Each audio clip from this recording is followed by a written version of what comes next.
Hello, I'm Dr. Marci Lynn Jackson, and welcome back to my channel. Oh, it's already June 2025. Like what? Where did everything else, all the other months go? Like January, February, it was just freezing cold. Well, I can't say that because in May, it was freezing cold in Chicago, 40 degrees. So, well, go figure. But where did the time go? I'm praying that you've spent some of that time with me, Dr. Marci Lynn Jackson's TV. I'm praying that you will subscribe to this channel here on our channel. We love to take a deep dive into scripture, rightly divide the word, see what the Father is saying and how we can make his word applicable to our lives so that we can walk out our lives as God intended, and that we could be in his will and receive all of the promises that he has for us and work through us, right? All right, so thank you. There is a word for you here in June. We prayed about June last week, and this week we are diving into that word, so stay tuned. All right, see you in a minute.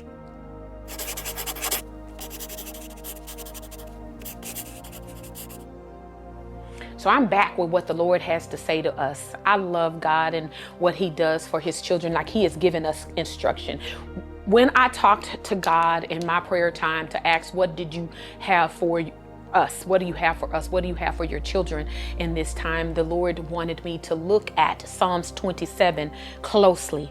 And Psalms 27 is broken into 6 parts. And so we're going to talk about 2 of them now.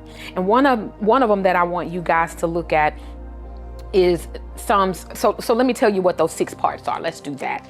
And so as you look at Psalms 27 and the verses, right? So if you're reading it in its entirety, it is a poem, an exuberant declaration of faith that David wrote, right? And so it is broken into 6 parts here. And the first part is a determination not to fear enemies because of God's presence. And that's verses 1 through 3. Then it moves in verses 4 and 5, a desire to live in the presence of the Lord. And then it moves over in an affirmation of praise in God. And then 4 is a prayer of God's continuing presence, 7 through 10. And then 5, a prayer of for continuing trust in the midst of a life of stress. That's verses 11 through 13. And then number 6, a word of instructions. That's verse 14. All right. But today we're going to talk about that determination not to fear our enemies because of God's presence, and 2, living in the presence of the Lord and what that would look like. I want to share some things with you that the Father had given me based on that determination not to fear our enemies because of God's presence and his presence being there. But not just that, but our desire to stay in his presence and to live in that. But we're going to look at Psalms 27 and 1. The Lord is my light and my salvation. In whom shall I fear? The Lord is the strength of my life. Of whom shall I be afraid? It's as though the Lord is telling us we have nothing or no one to fear. And because of his presence, there is nothing that shall by any means harm us. As in Isaiah 41 and 10 reads, fear not, for I am with you. Do not be dismayed, for I am your God. I will strengthen you, and I will help you, and I will uphold you with my righteous hands. And then in Romans 8:31, what then shall we say of these things? If God is for us, who can be against us? Listen.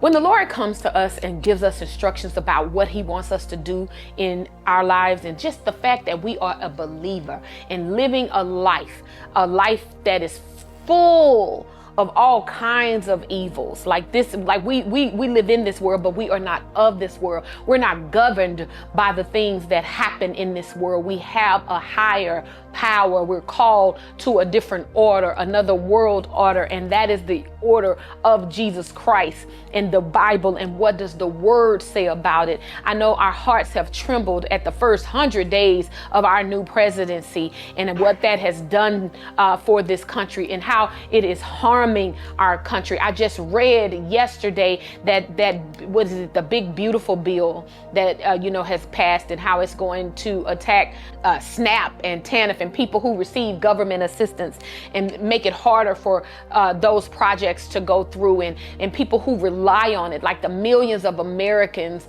that it is going to affect. But here's the deal: we live in this world, but not of this world. And those kinds of things that are coming to threaten our well-being, of the promises that God gave us, that we will live above only and not beneath, and the fruit of our storehouses and our wounds, and all of these things we would be blessed, and that we would have to stay in his presence to receive his promise. And the trust that we get from that is that he will never leave us nor forsake us. And in Psalms 118:6 reads, "The Lord is on my side, I will not fear. What can man do to me?" You could take away all of that, strip it, do whatever you like. We're looking at Target here, one of my favorite stores, deciding that, oh, listen, I'm not going to uphold my end of the bargain. And they thought that the stance that they took against the African-American community by not donating the monies that they said they would by December 2025, and that, the stance that they took would be they would stand to gain more, but it ended up being, they ended up losing because they didn't keep their words. Now, I am not saying that's for everybody, but what I am saying is this, is those who relied on it, those who worked there, maybe organizations, Black organizations that had businesses in there, or just showing you how when you say you're going to do something for the greater good and you renege on it, right? And people relying on it, how God still will cover you, and how your trust in him will still lead you in a smooth path. We prayed that for the month of June. So I don't care what discouraging words you may have heard. I don't care what may look like it is not going to work out in your favor. You stand on what God said. What can man do to you when your enemies and your foes come upon you to eat up your flesh, to just take you out of here, to think that what they're doing is going to sabotage you? Your trust is not in their ability and what they can do, and maybe the power that it looks like they hold. Your trust is, what did God say? What did he say about it? And that's you staying in his presence means that you are in constant communication with him. You already know what he said about it. I'm going to make you the head and not the tail, above only and not beneath. My word will prevail. I don't care what they're saying. I'm telling you what God is saying, and that is what you hold on to. And in Psalms 27, we're relying on that. We're relying on his word to be true. We don't have no other place, no other help do we know. We look to the hills from which cometh our help. There's no other help that we know, that we have to hold on to that. But we are living in his presence to do so. Which leads me to number 2, the second thing that I want to talk about this week for you. Very quick word today is the desire to live in the presence of the Lord. David was notorious for that. I mentioned before, if you follow this channel, I mentioned before that somebody told me, well, it's not right to say you're God's favorite. There's a t-shirt that I had on and it said God's favorite, and someone challenged me on that. And I said, well, he did have favorites. David was one of them. And you can be too when you are after God's own heart. When you want what God wants, when you want to align your life with what God says, he says that I want to be your friend. I don't want to just be your master. I want to be your friend. I want to favor you. I want to love you. Like when the angel of the Lord came to Mary and says, God favor is with you. In other words, he's chosen you because of what he can do with and through you. That's the big story. It's not about you. It is about him. And if what you're doing is in favor or in alignment with him, then you are his favorite. It's not fair. So if he says that it is so, I don't care what the application may says. I don't care what they said the job's criteria was. I don't care who else applied for the job. If God says that you have found favor in my sight, then it is his will that he is going to cause all things to work together for your good. And you're going to have a seat at that table. You're not going to disqualify yourself. Your trust is in him. You're living and moving and breathing in him and in his presence. And David expressed that as his favorite. He says, it's better for me to be in your presence. I'd rather be there. It's like I remember being a young girl and, my parents were, I remember thinking and feeling the safety of my parents, because I think there was a friend that I wanted to go to the fair with, and they were up to some mischievous things. But I felt like, just if I went with I told my parents and they said I couldn't go with them. I said, well, then y'all take me. And so the truth of the matter is, I said, if I just want to go and have a good time. But if my safety is not with them and it is with you, I'd rather be with you so that I can have the good time. I'm not tripping on that. I don't have to go with them. They just was going, but I want to go. And so if I'm going and the only way that I can go is that I'd be safe and my safety is with you, then let's do it. And I remember feeling that way, that my safety was with my parents. That's just me being that weird child. That's how I saw that. But that is what David is saying. And in Psalms 27:4, it says, one thing I have desired of the Lord. And this is my favorite. One thing I have desired of the Lord. And that's what I'm going to see, is that I may dwell in the house of the Lord and inquire and behold the beauty of the Lord and inquire in his temple. I'd rather be in his presence than anywhere else. Like Psalms 84:10, for a day in your courts, a day in your courts is better than 1,000 elsewhere. I would rather be a doorkeeper in the house of my God than dwell in the tents of wickedness. James 4:8 says, draw near to God and he will draw near to you. Cleanse your hands, you sinners, and purify your hearts, you double-minded. Here's the deal. So it's like we think, well, we got to give up the pleasures of this world in order to be in the presence of the Lord. But to be in the presence of the Lord is to experience pleasure. Do you understand that? You get it backwards. It's that enticingness and the fascination of the serpent that intrigues us and moves us away from the presence of the Lord. Like Adam and Eve, when the serpent visited her, it was her being intrigued by his words that she even engaged in the conversation. But the presence of the Lord was in the beauty of the garden.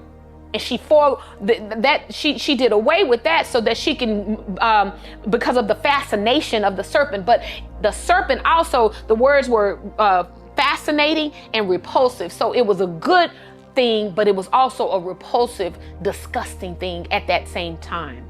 All right. It's just the things of this world that we engage in. It's like you're on a diet and then you say, well, I'm just going to eat this. And then you eat it and you feel good while you're eating. And then once you've eaten it, you say, man, I feel disgusting. Why did I even do it? And so it's better to just stay with it, right? And so James 4:8 says, draw near to God and he will draw near to you, and cleanse your hands, you sinners, and purify your hearts, you double-minded. That is that you do have to live a righteous life and walk upright before him. And yes, you can ask for forgiveness. That's why we have Jesus now. You can do that and you should do that to stay in his presence. And then Exodus 33:14, and he said, my presence will go with you and I will give you rest. Hello, it's Dr. Marci Lynn Jackson here, and I am so sorry to interrupt you. I know it was going really good, and I am so grateful that you guys are engaged, okay? So I want you to stay with us because we're going somewhere, all right?